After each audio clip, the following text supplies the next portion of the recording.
thank you for being here. I really appreciate your time.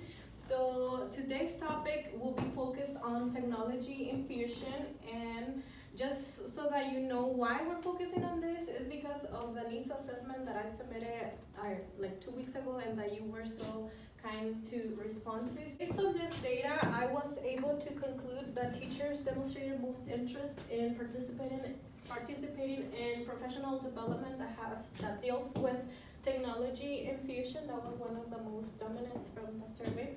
So that's how I decided that this will better benefit our time together.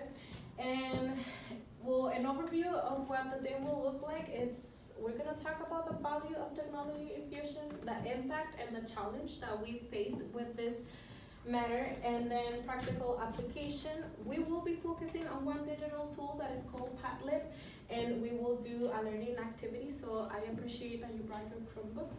And at the end, I will provide extra materials that you can visit later on if you need that extra reference, and I will appreciate if you take a few minutes to complete a survey for me to see the quality of this session and improve it in the future.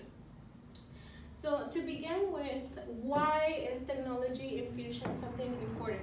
It is very important because it is engaging for our students. We can't ignore the fact that they have been growing up in a technological era, and it's very relevant to their lives. Consequently, if we're not integrating it into our daily instruction, students are not able to make connections. We need to provide relevant experiences so that they are able to have a more meaningful experience. So this is one of the main reasons why it's very important to integrate technology. Also, so how does it impact student learning? It really facilitates student learning. When we deal with students with special needs, sometimes they have a lot of difficulty with writing or reading from a textbook. So if we provide them with multiple opportunities to interact with the content, we are helping them learn in a different way. And also one other thing is that it prepares them for the workplace. When most of our students are juniors and seniors, and most of them are getting jobs already. So if we're not giving them that skills that will help them succeed at a job, then we're setting them for failure. So if we're exposing them to technology, we're giving them the skills that they will most likely need once they go into the workplace. However, I think most of us experience a lot of challenges when we deal with technology. One of the main reasons why we experience this challenge is because many of us didn't grow up with technology just as our students are doing. So we don't find sometimes a lot of value in technology because we were able to learn ourselves without it. But now we have to admit that times have changed and we have to integrate ourselves into this new era. And another challenge is that even if we know how to use technology, we don't know how to connect it to the content. So we know how to use YouTube, we know how to use all these digital resources, yet we don't know how to make that connection between technology and content. So those are the challenges that we confront when dealing with this matter, and we feel that we're not prepared enough, so we end up not doing it. And it's chaotic for our students if we're not, or boring for our students if we're not integrated. So what can we do to solve this challenge? The thing that we can do to solve this challenge is learn how to make a connection. So first of all, we have to be clear in our objectives. What do we want to accomplish with our students?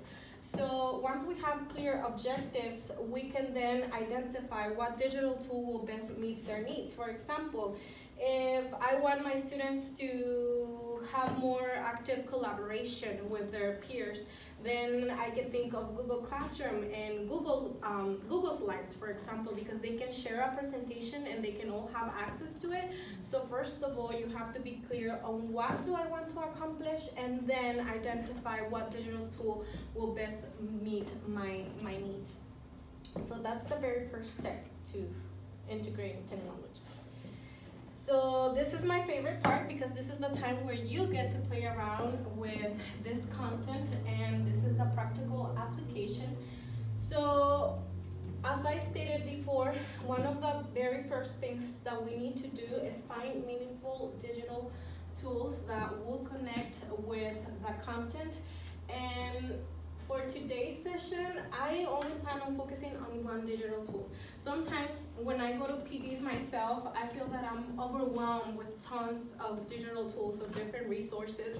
And at the end of the day, I go back to my classroom and I'm lost. I don't know from all of the resources that I learned, which one should I apply. So based on my personal experience, that's why I just wanted to focus on one digital tool today, so that we can interact and play around with it and learn how to properly use it and integrate it into our own subject matter, because at the end of the day, that's the connection that we want to find and make through this professional development.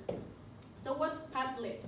Padlet is a digital wall, as you can see in this image, is a wall where people can post different things. For example, they can publish text, videos, and images.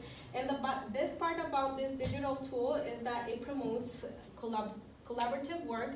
People can simultaneously be interacting. For example, if I post something right now, everyone with the link will be able to view immediately in real time what I am posting. And for example, if I ask for people to give an opinion at this very moment, everyone will be able to post it, and I will be to view everyone's opinion at the same time.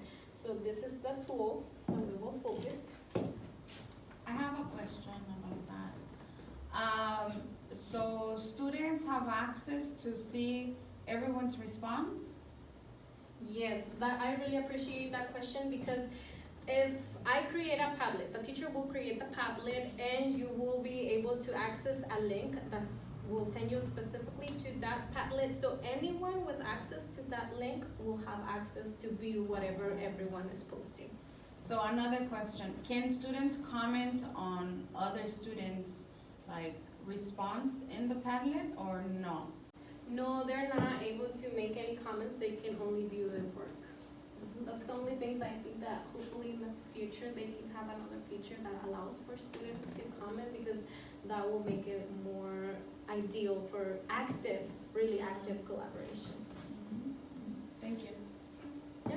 Well, to move on, I would like for you to make connections on how you will be able to integrate it into your own content area.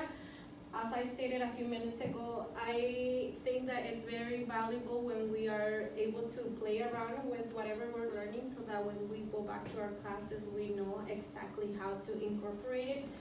So I will be giving you a few minutes to think about how you can integrate Padlet into your own classroom.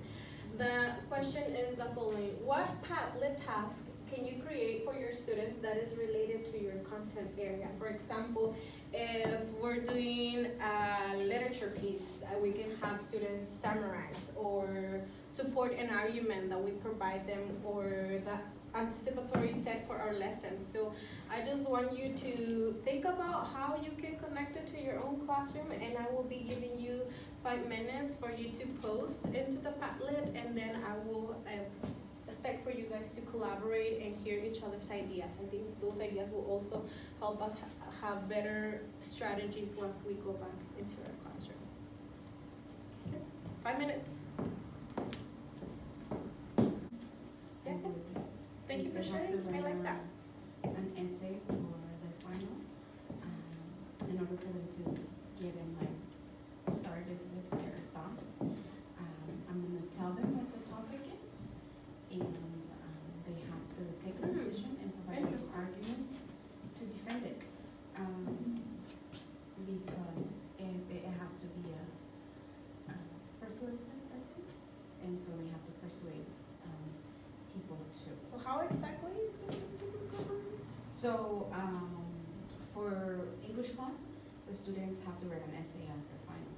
So I was telling over here Ms. Cruz that I'm gonna ask them to take a position in for the topic and write down an argument for it. So I'm in favor because so just to get them started thinking, I think it would be good for them to see different examples of what others are thinking. Yes, definitely. It gives them a good overview.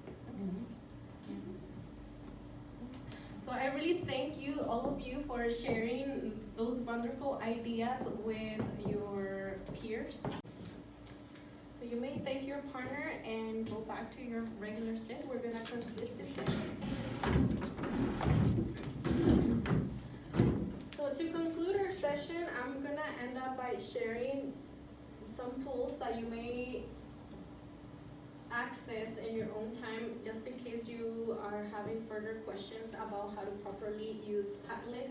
The presentation, which I will provide to you, send to your email so that you can reference it at your own convenience, has a link with a YouTube video that provides another overview about Padlet, and it explains other features that maybe I didn't mention about it. And there's also a great article in Edutopia that explains how successful integrating technology can be into your classes. So just in case you need any reference, and if you have any further questions, you may also contact me, and I will be more than happy to answer any questions to the best of my ability, or we can work together to make it better.